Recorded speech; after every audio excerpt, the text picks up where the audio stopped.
Bonjour à tous. De retour à Bruxelles après la pause estivale, j'ai plaisir à vous retrouver à l'occasion d'une rentrée qui s'annonce chargée.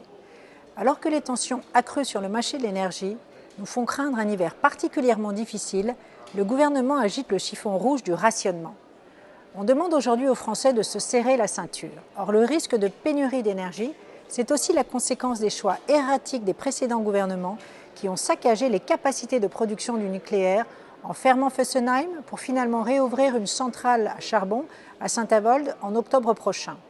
Facteur aggravant, notre parc nucléaire vieillissant ne compte que 50% de réacteurs nucléaires disponibles au lieu de 70% habituellement.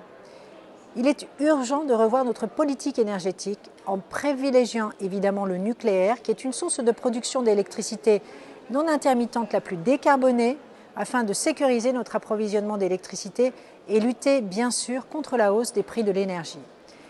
Nous devons également retrouver notre souveraineté énergétique européenne. La présidente de la Commission européenne, Ursula von der Leyen, a annoncé hier une intervention d'urgence et une réforme structurelle du marché de l'électricité. Enfin, cette réforme, cela fait des années que nous la demandions. Pour faire simple, en Europe, le prix de l'électricité est indexé sur celui du gaz, alors qu'il ne représente que 20% du marché.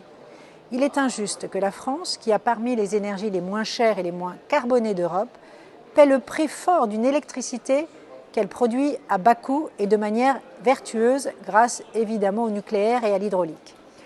La France, je le rappelle, émet 2 fois moins de gaz à effet de serre que l'Allemagne. J'espère d'ailleurs que dans le cadre de cette réforme, la Commission européenne mettra fin à sa volonté de mettre en concurrence les concessions hydroélectriques françaises. L'hydroélectricité, c'est une énergie renouvelable à bas coût, non émettrice de gaz à effet de serre, qui représente plus de 60% des énergies renouvelables et 12% de l'électricité en France.